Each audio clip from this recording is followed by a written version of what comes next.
wassalamu ala Rasulillah wa ala alihi wa ashabihi wa man ittaba'ahu. Amma ba'du. Ini kelompok kedua yang penyampaian materi ini, karena nanti tiap bulan materinya berbeda, tiap minggu materinya berbeda, sesuai dengan yang dijadwalkan oleh Majelis Tabligh Pimpinan Daerah Muhammadiyah. Saya kebagian ngaji ideologi. Ideologi nanti tidak hanya terkait dengan ideologi persyarikatan, tapi lebih banyak fokus kepada ideologi ketauhidan. Bagaimana kita ini menjalani proses kehidupan ini sesuai dengan prinsip-prinsip tauhid yang ditekankan oleh Rasulullah SAW. Yang kedua, dalam istilah teman-teman kita di MPKU yang ngurusi rumah sakit Muhammadiyah, itu ada prinsip gini: lebih baik dipaksa masuk surga daripada sukarela masuk neraka. Jadi prinsipnya kan banyak yang sukarela tidak menjalankan ibadah, maka kita ini lebih baik harus memaksa orang lain untuk masuk surga daripada membiarkan mereka memilih masuk neraka. Salah satunya dengan kajian-kajian semacam ini sering saya sampaikan bahwa ikuti majelis ilmu, mengikuti kajian, sebenarnya kita sedang membangun jalan kita menuju ke surga. Maka majelis-majelis ilmu yang kita ikuti, supaya tidak ada satu pelanggaran apapun di dalam pelaksanaan majelis ilmu itu. Banyak yang milih majelis ilmu yang ada dangdutnya. Jadi kebaikan sama kebatilan itu tidak bisa dicampurkan. Ngaji itu, kalau kita ikut ngaji berarti kita sedang membangun jalan kita menuju ke surga. Maka speknya harus mengikuti aturan. Jangan membuat spek dan takaran sendiri. Itu yang kedua. Yang ketiga, sebagai pengantar kajian kita selanjutnya, kita mulai dari awal tujuan Allah menciptakan kita. Sering kita dengarkan, sering kita ikuti kajiannya, tapi itulah Islam. Tidak cukup sekali dua kali, tapi harus diulang berkali-kali. Sampai-sampai Nabi itu mengatakan ad-dinu an-nasihah. Agama itu, inti agama itu ada pada nasihat. Dengan demikian keagamaan kita, keimanan kita, keislaman kita itu bisa dilihat dari kesiapan kita memberi dan menerima nasihat. Jadi kita bisa menilai keimanan dan keislaman seseorang dari kesiapan hatinya menerima masukan dan peringatan dari orang lain. Ini ada kasus baru kan, rame-rame di media sosial, guru menampar muridnya rokokan. Jadi keimanan seseorang, pimpinan siswa, guru, itu bisa dilihat, oh imannya itu seperti ini ketika menerima masukan. Siap atau tidak, itu berarti antara iman atau tidak. Muncul lagi kemudian guru-gurunya gosip di media sosial, memang kepala sekolahnya seperti itu. Nah, jadi kualitas keimanan kita itu bisa dilihat dari pertama, kesiapan kita dalam menasehati dan dinasehati. Yang kedua, kualitas ucapan kita dan cara menyampaikan ungkapan yang kita sampaikan pada orang lain. Nah, maka dari sini saya ingin mulai dari tujuan penciptaan kita. Jadi sebenarnya seluruh proses hidup kita itu ibadah. Setiap aktivitas yang kita lakukan itu bernilai ibadah. Kita kan sudah sering membaca iftitah, inna sholati, kul inna sholati wa nusuki wa mahyaya wa mamati lillahi rabbil alamin. Kemudian di surat Al-Mulk, alladzi khalaqal mauta wal hayata liyabluwakum ayyukum ahsanu amala. Maka Allah menciptakan ayat surat Az-Zariyat, apa itu berfirman di surat Az-Zariyat bahwa tujuan utama penciptaan manusia itu untuk beribadah. Sayangnya kita ini diadu, dipisah-pisah oleh kajian-kajian fikih. Nah, ibadah yuk sholat, poso, zakat. Tapi ini sepak bola, walimah, nikah, itu seakan-akan tidak masuk ibadah. Padahal tabassumuka fi wajhi akhika shadaqah, sekedar senyum atau berwajah cerah ketika bertemu saudaranya, itu sudah nilai ibadah yang luar biasa, setara dengan sedekah dan zakat. Maka dengan demikian, kalau di rumah sakit ada layananku adalah ibadahku, maka bukan hanya pelayanan, tapi sikap kita kepada rekan kerja, kepada pasien, kepada atasan, dan lain sebagainya, itu adalah masuk dalam ruang lingkup ibadah. Maka nanti ada batasan-batasan bagaimana ibadah itu kita lakukan. Terakhir nanti kita akan membahas bagaimana konsep Islam terkait dengan ibadah-ibadah yang bersifat sosial.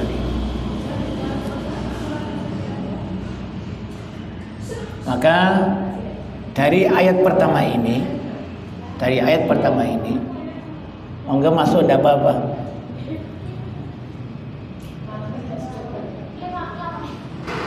Iya.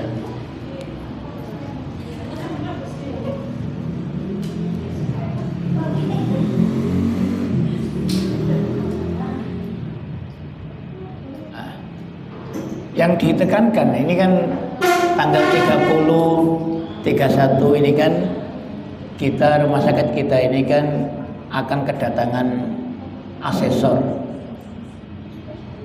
standarisasi standar Islami Rumah Sakit Muhammadiyah Aisyah. Penekanan pertama, jadi penekanan pertama yang disampaikan oleh bapak-bapak kita di atas, standar Islami yang paling diperhatikan nanti itu terkait dengan sikap kita kualitas pelayanan kita kepada pasien dan konsumen. Maka yang ada di bagian informasi pendaftaran, mungkin nanti ada orang yang menyamar menjadi pasien, nelpon.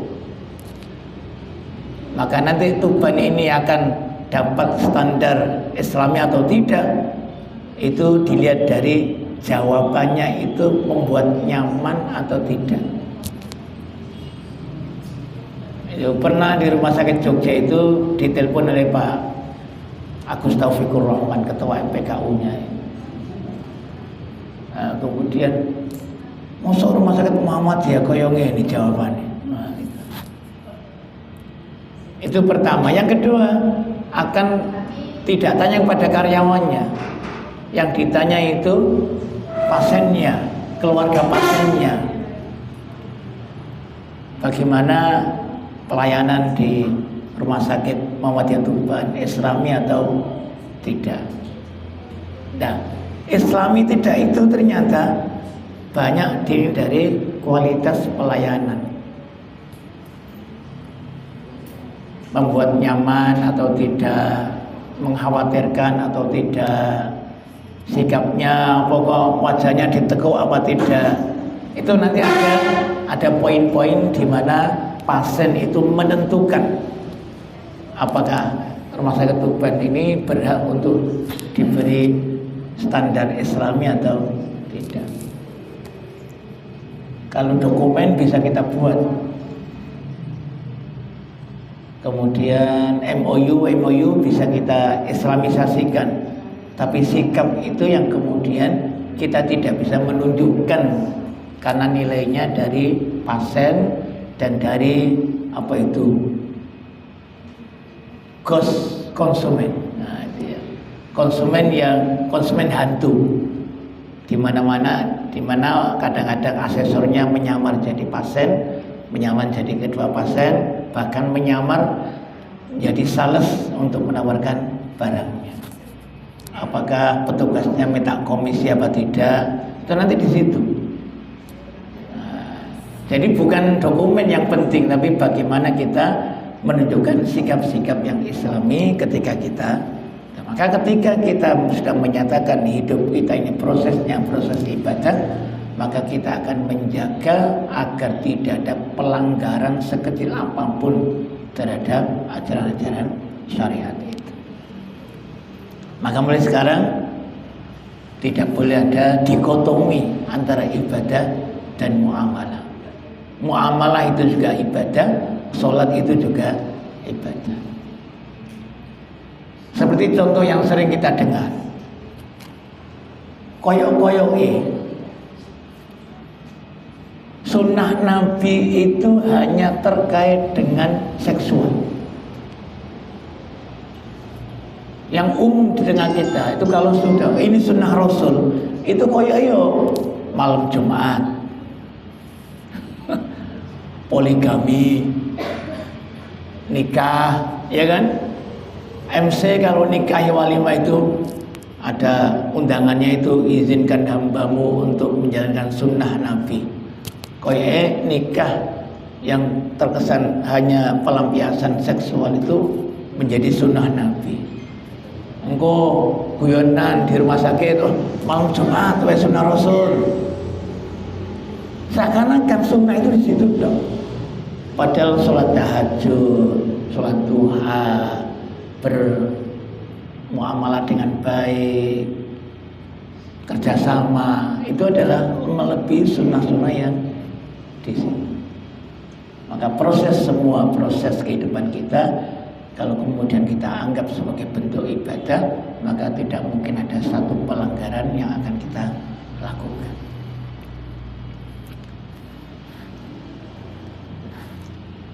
Yang keempat,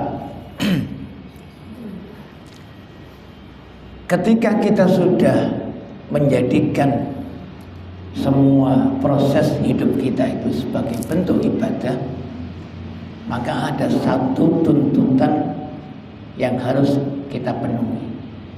Kita dituntut oleh Allah untuk punya komitmen, untuk memiliki komitmen. ayatnya yang bisa kita jadikan pedoman dan landasan adalah ya ayyuhalladzina amanu aminu. Wahai orang-orang yang beriman, berimanlah. Sudah beriman masih diperintahkan untuk beriman. Wahai orang-orang yang beriman, aminu, berimanlah.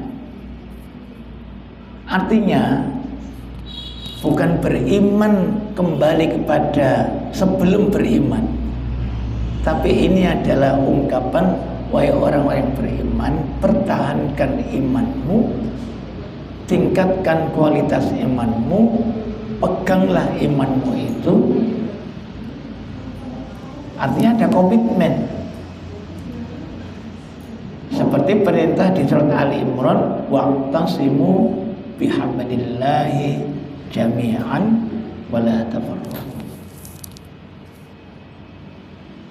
Maka umat Islam kita ini dituntut untuk punya komitmen terhadap nilai-nilai ajaran Islam.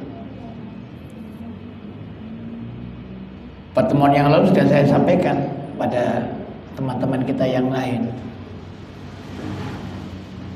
Tidak boleh kita ini ketika sudah menyatakan beriman kepada Allah, tidak boleh lagi pakai dalil la ikraha fiddin. Kalau sudah masuk dalam sistem Islam, tidak boleh ada dalil la ikraha, tidak ada paksaan di dalam agama.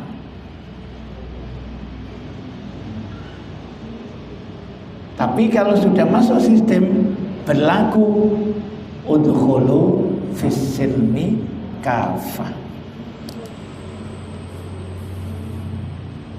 Nah, jadi seperti kita ini, misalkan saya jadi guru di sebuah pondok, tidak bisa saya kemudian saya tidak masuk sekolah, kan terserah saya. Karena la ikraha fiddin, agama tidak memaksa, kamu maksa saya. Nah, kalau sudah masuk dalam sebuah sistem, maka udkhulu fis-silmi kafah. Totalitas, profesionalitas itu perlu kita jaga. Jadi ada integritas kepada Allah, spiritual, ada integritas sosial, ada integritas individual.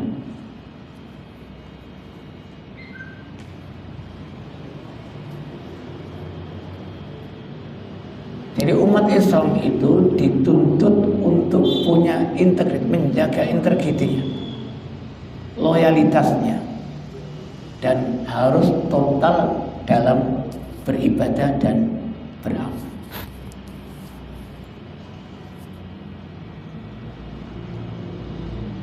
Maka sering di Al-Quran itu ayyuhalladzina amanu atiullaha wa atiur rasul. Taatlah kamu pada Allah dan Rasul, itu adalah penekanan bagaimana kita dituntut untuk punya integritas. Tidak boleh ada pelanggaran terhadap nilai-nilai ajaran Islam. Monggo.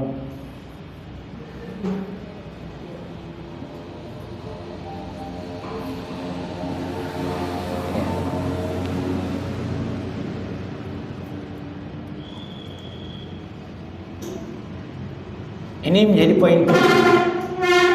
Anak punya integritas kepada orang tuanya. Murid harus loyal pada gurunya. Guru loyal kepada kepala sekolahnya. Maka ketika kita sudah dalam sebuah sistem, maka dua ini dituntut kita. Kalau dalam Islam ada namanya al-wala'u wal-bara', kita harus terbebas dari sistem syirik, dan loyal kepada tauhid, maka ketika di sebuah sistem masyarakat, sistem organisasi, maka kita dituntut untuk punya integritas ini. Itu yang pertama. Jadi tidak berlaku lagi kalau sudah masuk Islam, saya mau sholat, tidak mau sholat terserah saya. Tapi dituntut masuklah ke dalam agama secara totalitas dan menyeluruh. Udkhulu fis silmi kafah.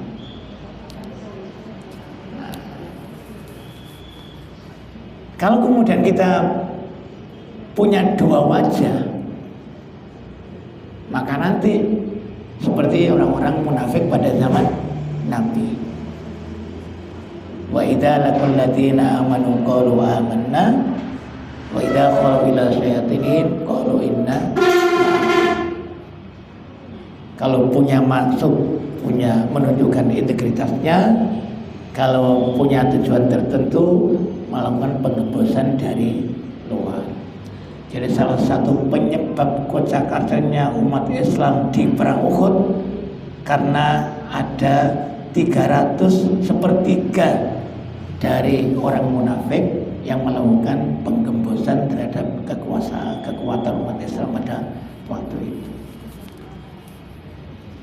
Maka kita agar agama kita tidak keropos dari dalam, agar kekuatan kita tidak keropos, tidak lemah dari dalam, maka butuh totalitas dalam beragama dan dalam bekerja.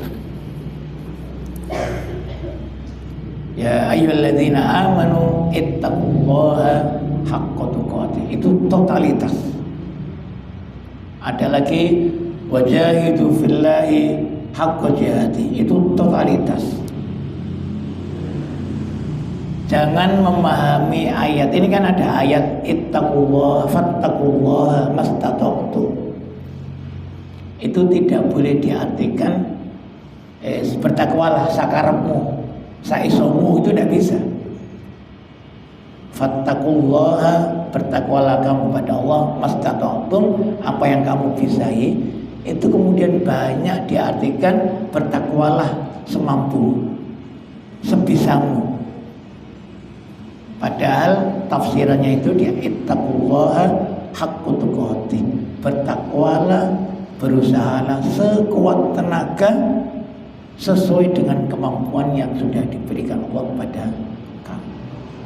Bukan sakarpe, la ikraha fiddin, bukan semaunya mastata'tum, tapi sekuat tenaga, haqqa tuqatih, jahidu fillahi haqqa jihad.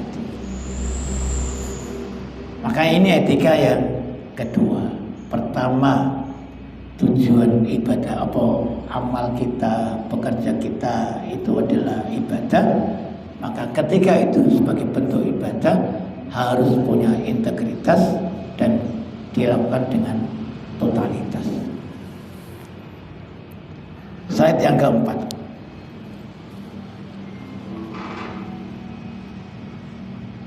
Ketika kita tidak hanya dituntut untuk punya integritas terhadap agama, maka sebagai makhluk sosial kita harus punya integritas dengan kehidupan sosial kita.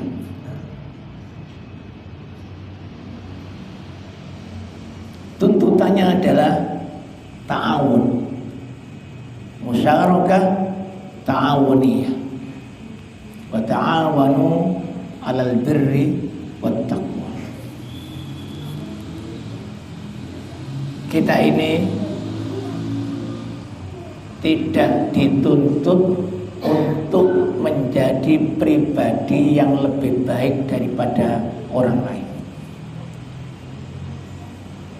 Kita tidak dituntut menjadi lebih baik daripada orang lain, tapi kita dituntut untuk menjadi pribadi sendiri yang keadaan masa depannya lebih baik daripada sebelumnya. Maka prinsip ta'awun itu dikembangkan dalam ajaran Islam. Ada ayat tuh, udkhulul jannata antum wa azwajukum tuhbarun. Jadi kita ini tidak dituntut, tidak boleh masuk surga sendiri itu, tapi dituntut untuk mengajak semua orang yang ada di sekeliling kita untuk masuk surga bersama. Maka tadi memaksa orang untuk masuk surga itu jauh lebih baik daripada membiarkan orang-orang masuk neraka sukarela. Dipaksa masuk surga itu lebih baik daripada dibiarkan sukarela masuk ke dalam neraka.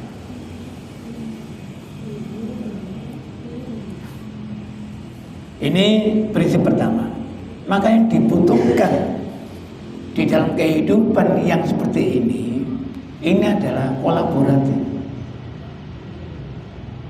kolaborasi, ta'awun.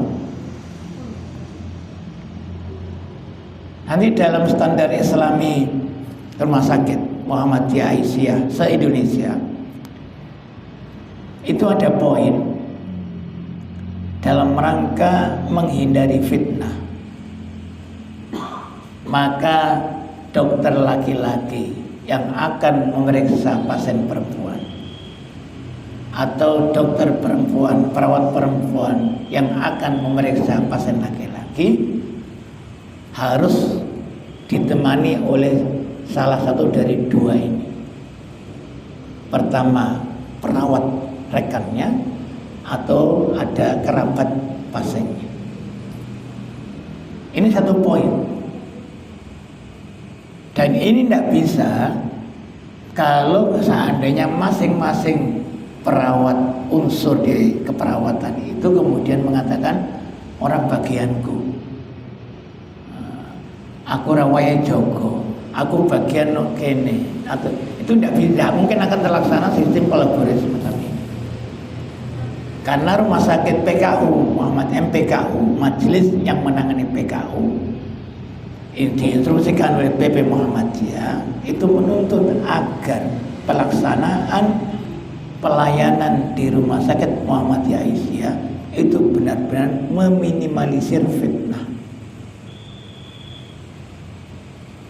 Jadi ada aturannya, kalau seandainya tidak ada misalkan memeriksa kandungan, dokter laki-laki memeriksa kandungan, maka kalau tidak ada keluarganya ya ada, tidak boleh dibiarkan dua orang. Itu di poin yang nanti tanggal 30 akan didatangi ke sini oleh MPKU itu. Maka tidak bisa terlaksana kalau kemudian iku ora bagianku, aku ora bagian meriksa durung jamku, iku ora pasienku, itu tidak mungkin poin ini akan bisa terselesaikan.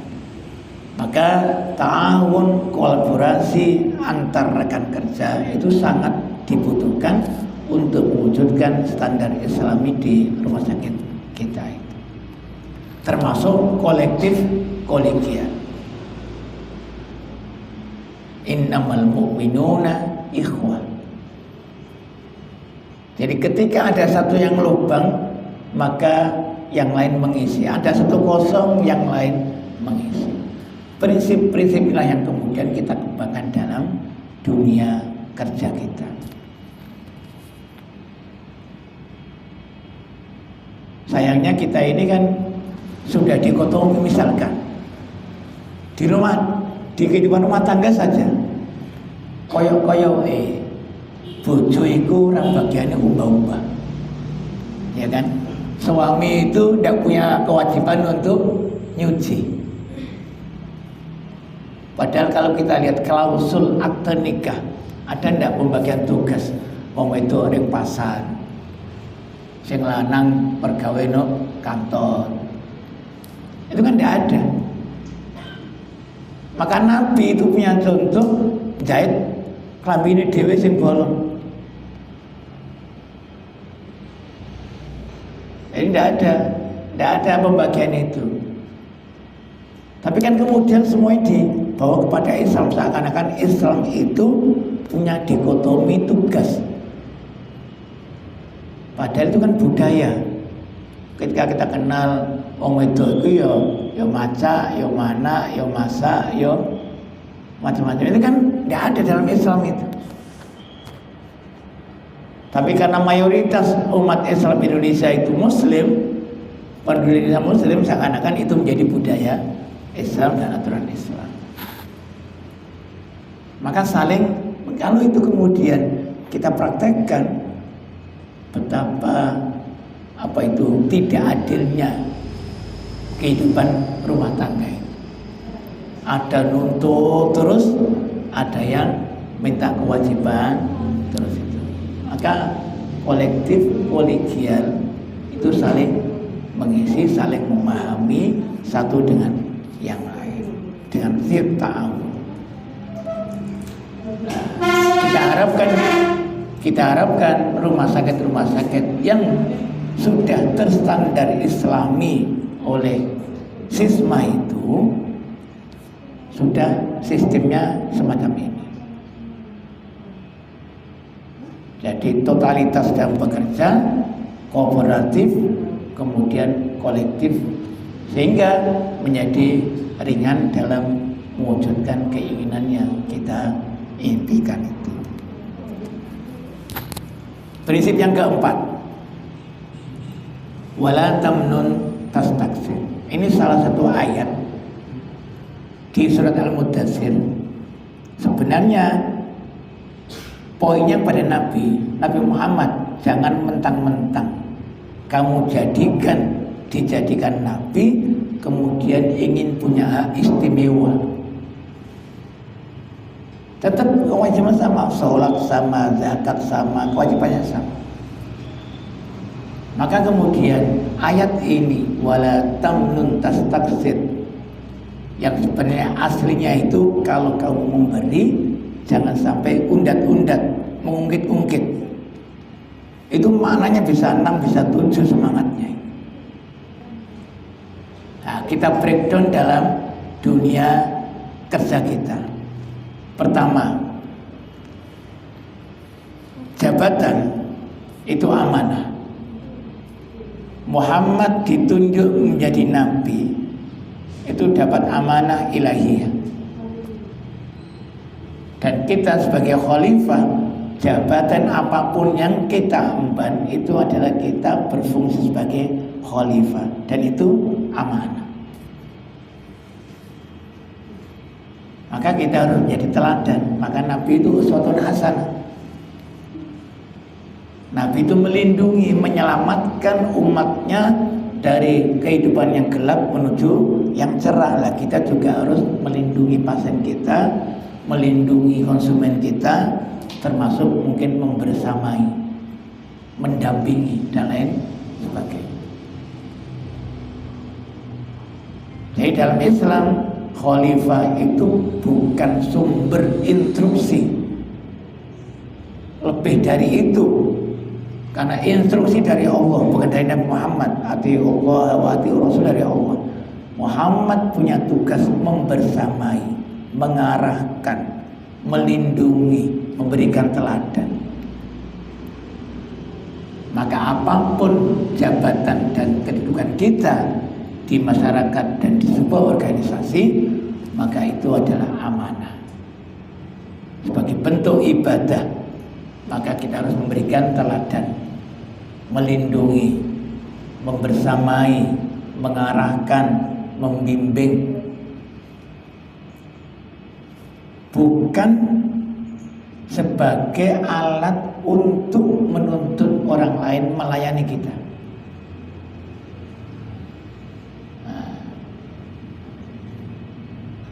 Nabi itu tidak boleh dapat sedekah. Nabi tidak boleh.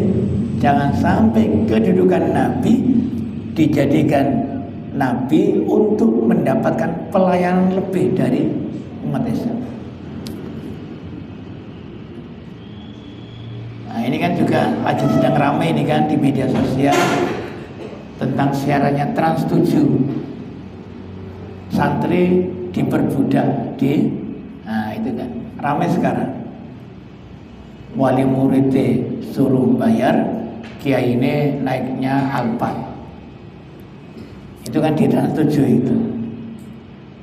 Jadi prinsip Islam itu orang-orang yang sudah terpandang itu tidak punya hak untuk menuntut lebih dilayani. Harusnya lebih melayani orang lain. Prinsipnya polisi kan gitu, melayani, melindungi. Meskipun kata netizen prakteknya banyak untuk dilayani, lebih baik, lebih banyak melindungi yang tidak dilayani. Jadi prinsip kita, ketika kita sudah wala tamnun tastaksir, maka kita jangan menuntut untuk dilayani, taibana kita ini melayani. Hormati orang lain sebelum minta dihormati, harus siap dipimpin sebelum memimpin. Hargai orang lain sebelum kita dihargai. Dan kalau itu kita praktekkan, murni kita lakukan dalam rangka melayani, maka bukan orang lain yang melayani kita, tapi Allah yang melayani kita. Irhamu man fil ardi, layani makhluk-makhluk yang di bumi, yarhamukum man fis, yarhamukum man fis, maka penghuni langit akan melayani kita. Apalagi ayatnya itu. Jadi ketika kita seperti Nabi menyuruh kita untuk bersolawat kepada Nabi. Tapi apa? Redaksinya, man shalla alayya wahidatan sallallahu alaihi asron. Barang siapa yang melayani Nabi dengan bersolawat, maka Allah akan melayani kita dengan 10 kali pelayanan yang lebih baik. Maka kalau kemudian semua aktivitas kita itu kita jadikan sebagai bentuk ibadah agar orang lain mendapat kebaikan dari kita, kita tidak mungkin tidak hanya berharap dari orang lain, kita mungkin tidak dapat dari orang lain, tapi Allah akan memberikan kita lebih baik daripada yang kita harapkan dari orang lain itu. Maka layanilah pasien, konsumen, pembeli, rekan kerja dengan baik, maka bukan rekan kerja yang akan membalas kita, tapi Allah yang akan membalas kita, memberikan pelayanan yang lebih baik daripada yang sudah kita pernah perbuat. Itu kan banyak konsep-konsepnya itu. Man dalla ala khairin falahu mislu ajri fa'ili. Siapa yang melakukan kebaikan, menunjukkan kebaikan, maka baginya kebaikan, nilai kebaikan yang sama. Dan itu tadi tidak dari orang yang kita tunjukkan, dari Allah yang sudah membuat sistemnya. Makna yang ketiga, jangan pernah merasa sudah berbuat banyak. Jangan pernah merasa sudah berbuat banyak. Yang kita lakukan itu sedikit. Kalau kita hitung ya, dari 24 jam yang sudah kita buat untuk sholat itu berapa menit? Dari harta yang kita dapatkan, kita hanya dituntut 2,5%. Sedikit. Tapi kita ini kadang-kadang dalam membantu itu sudah punya tujuan. Kita ini kan tradisi kita ya. Ini ana wong tegawe. Itu kan buaya itu kan dicatati. Saya sekarang buah. Nanti kalau saya ngadakan walimah, nanti orang-orang tinggal nyaur. Jadi barang siapa, ini tradisi, sebenarnya tradisi sama dengan rentenir. Tradisi ini tradisi rentenir. Kita minjami uang 100, minta kembalian 150. Orang yang berbuat baik tapi punya niat ingin mendapatkan balas jasa dari orang itu, berarti sama dengan orang yang minjami 100 minta kembalian 150.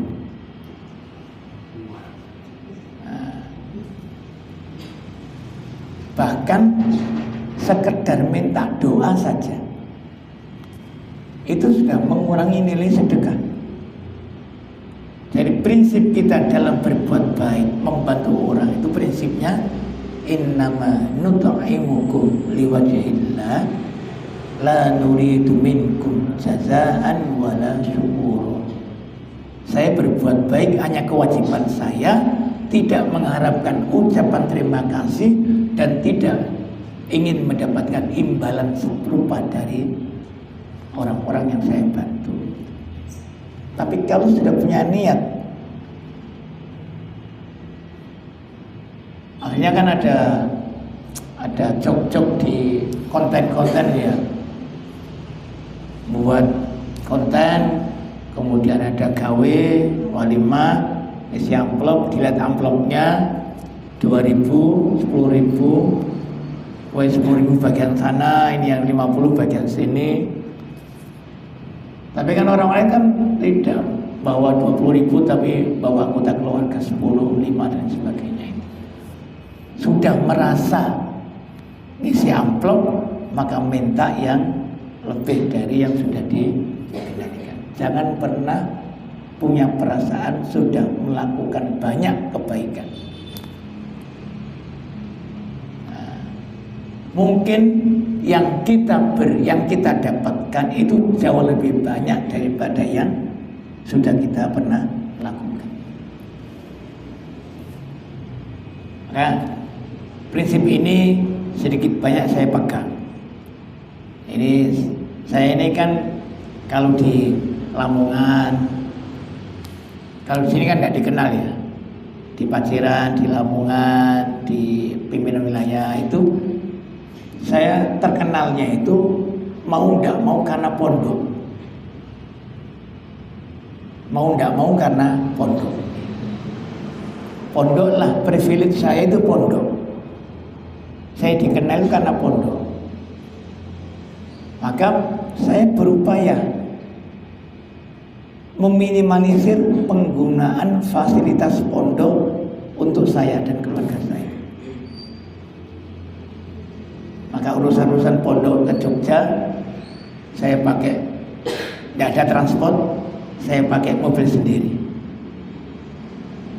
dibensini sendiri, karena saya sudah banyak dapat nama dari pondok. Dan begitu supaya apa? Yang saya berikan itu baru sedikit. Sejak kecil saya hidup di pondok. Maka prinsip wala tamnun tastakthir itu prinsipnya jangan pernah merasa sudah berbuat banyak dengan institusi yang sudah kita hidup di dalam itu. Prinsip yang keempat, jangan pernah bosan melakukan kebaikan meskipun sedikit dan dianggap kecil.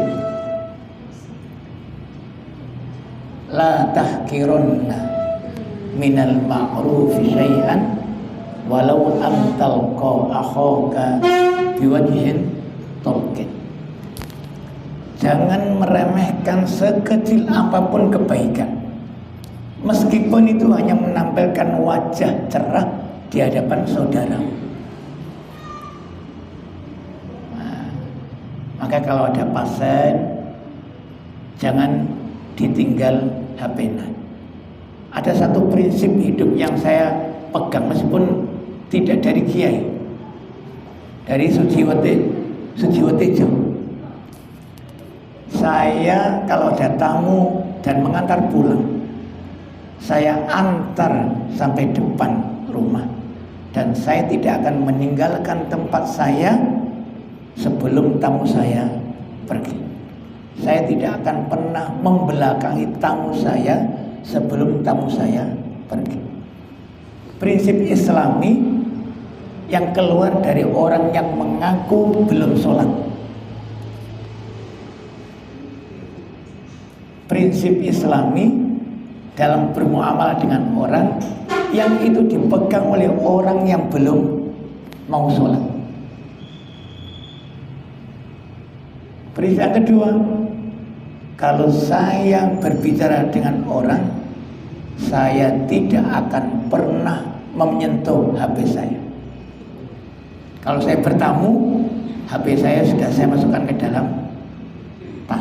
Itu prinsip Sujiwatejaya yang belum mengaku belum sholat. Tapi prinsip muamalahnya prinsip Islam.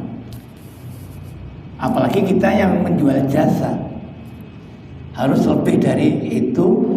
Yang sudah mereknya merek Rumah Sakit Muhammadiyah standar Islami, maka pelayanan harus melebihi yang tidak sholat. Kebaikan-kebaikan berwajah cerah, senyum, melayani dengan baik, menanggapi, itu hal-hal yang sepele. Maka ahabbul a'mali ilallahi adwamuha wa in qalla.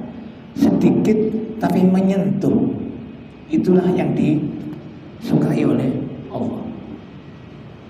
Ketika Allah suka, maka Allah akan melempar, membuka hati orang lain yang bermuamalah dengan kita untuk tetap intens bermuamalah dengan kita. Maka sedidu bahwa tampilkan yang terbaik atau mendekati sempurna agar kita mendapatkan respon yang baik dari orang-orang yang ada di sekitar kita. Yang kelima, jangan pernah mengungkit kebaikan yang sudah kita lakukan hanya ingin mendapatkan balas budi dari orang lain. Ini kayaknya.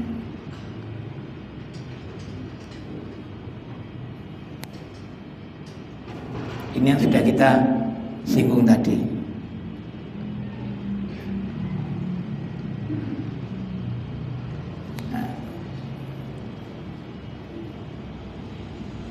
Orang yang minta doa ketika zakat fitrah, doakan mudah-mudahan keluarga saya sehat. Ketika memberikan sedekah, doakan mudah-mudahan rezeki saya lancar. Itu diibaratkan orang yang meminjami 100.000, minta kembalian 150. Ini prinsip-prinsip pelayanan, wala tamnun tastaksir. Oleh karena itu, slide terakhir yang kemudian perlu kita tekankan dalam pelayanan kita ada prinsip ihsan, mengembangkan prinsip al-ihsan dalam setiap pelayanan dan jasa yang kita berikan. Kita ambil dari hadis Rasulullah, anta'budallaha ka'annaka tarahu fa illam yakun tarahu fa innahu yaraka.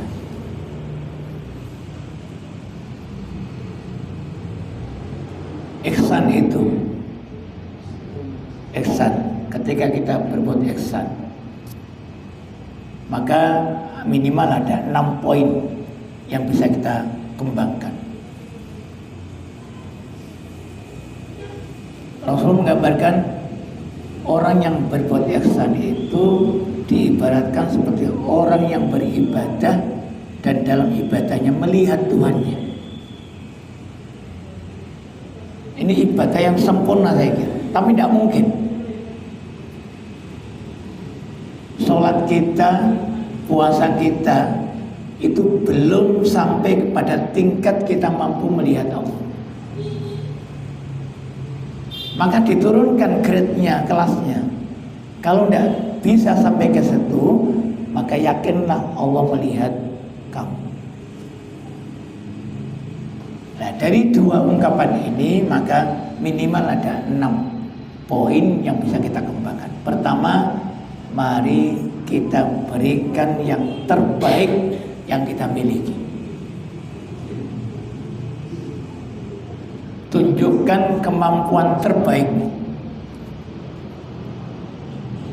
Di sedekah ada ayat gini,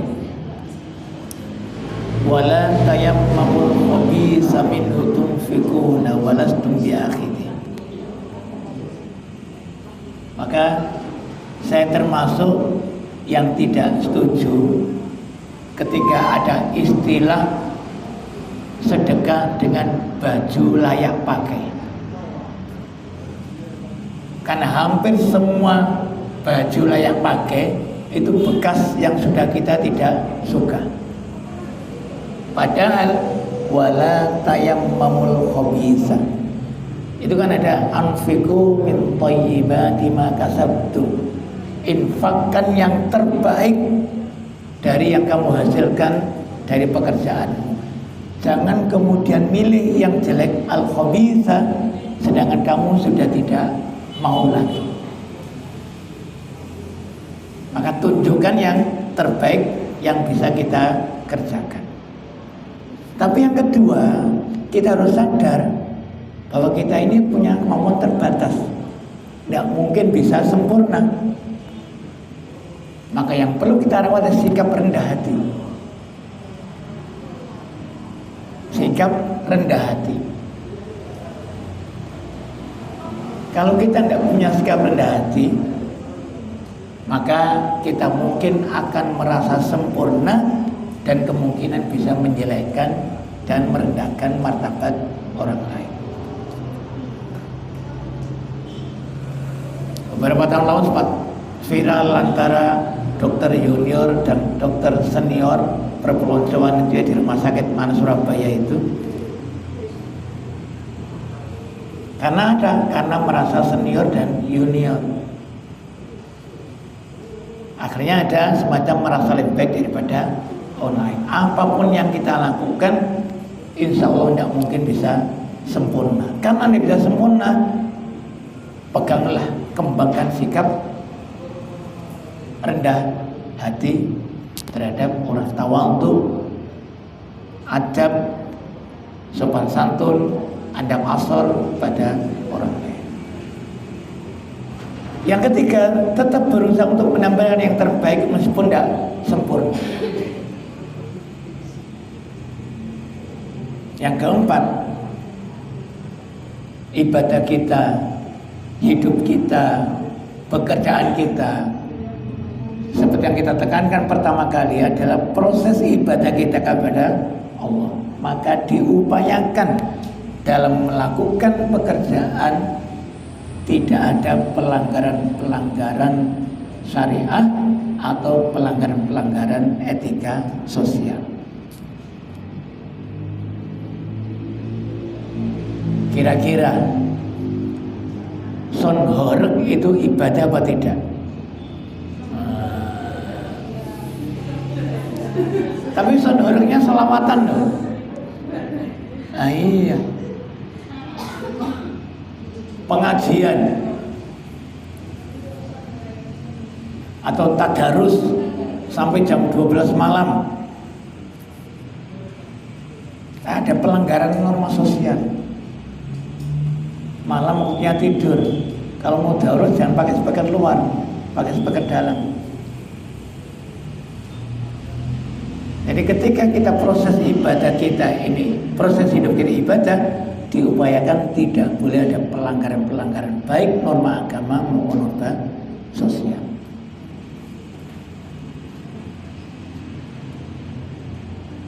Yang kelima, jangan sampai ada pelanggaran terhadap hak-hak orang lain. Ini saya mewakili Rumah Sakit Muhammadiyah Tuban ikut pelatihan karena ada akreditasi besok ini. salah satu yang ini kan baru tahu saya di rumah sakit ada semacam itu. Tapi di sini mungkin tidak ada. Tapi pengakuan semua peserta itu ditekankan oleh pimpinan pusat, diskon apapun obat dan lain sebagainya, keuntungannya harus kembali kepada pasien, bukan kembali kepada rumah sakit. Itu standar Islami Rumah Sakit Muhammadiyah. Jadi kalau seandainya obatnya dapat diskon, maka harus lebih murah. Nah, itu maksudnya. Tapi bisa tidak dilaksanakan? Wallahu a'lam. Karena apa? Ini yang ditekankan. Pelayanan kita jangan sampai mengambil hak orang lain. Jangan sampai ada orang yang terzalimi. Jangan sampai ada orang lain yang terzalimi. Saya contohkan dalam pertemuan kemarin. Nikah itu ibadah. Diperintahkan. Melakukan walimah ilang nikah itu ibadah. Kalau sampai taruhnya mengganggu akses jalan, nah, kira-kira ibadahnya diterima apa tidak? Karena ada yang terzalimi, akses jalan terganggu. Ibadah tapi mengganggu orang lain.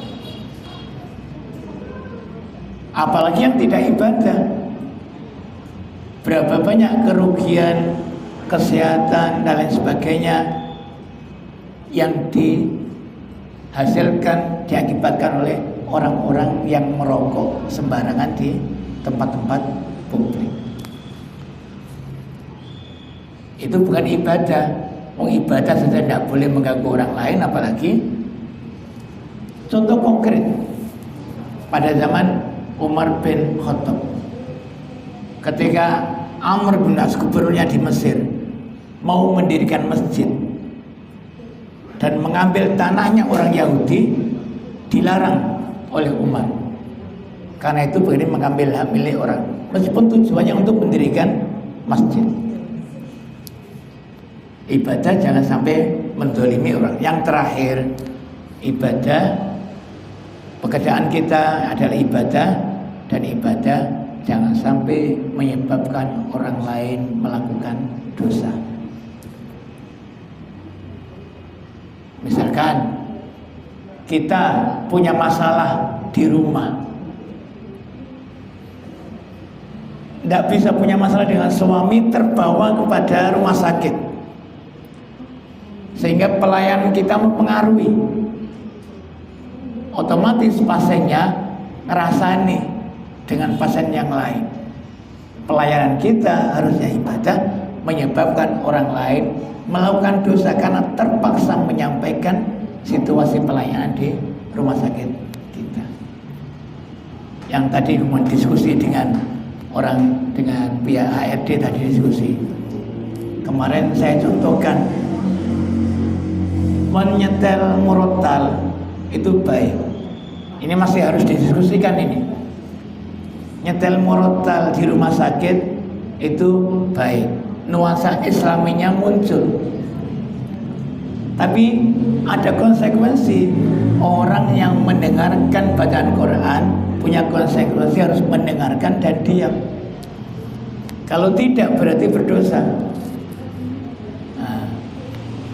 Gimana konsekuensinya ketika rumah sakit standar Islami nyetel murotal 24 jam? Pelayannya pasti harus ngomong dengan pasiennya, keluarga pasien ketika membeli obat harus ngomong. Berarti ada pelanggaran. Tapi ini bukan fatwa ya, belum fatwa ini. Ini masih belum, harus didiskusikan, dikaji lebih dalam, kira-kira masalahnya lebih banyak mana antara pelanggaran dan masalah yang bisa kita ambil dari menyetel murotal itu.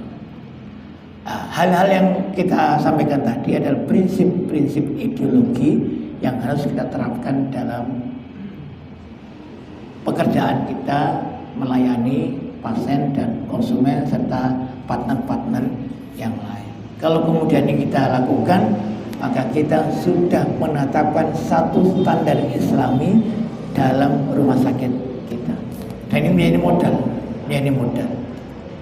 Mau apa tidak, sebenarnya bukan direkturnya yang menjadi garda depan, tapi orang-orang yang langsung berhadapan dengan pasien itulah yang menentukan standar Islami atau tidaknya rumah sakit Muhammadiyah kita ini. Mudah-mudahan ada manfaatnya. Wassalamualaikum warahmatullahi wabarakatuh.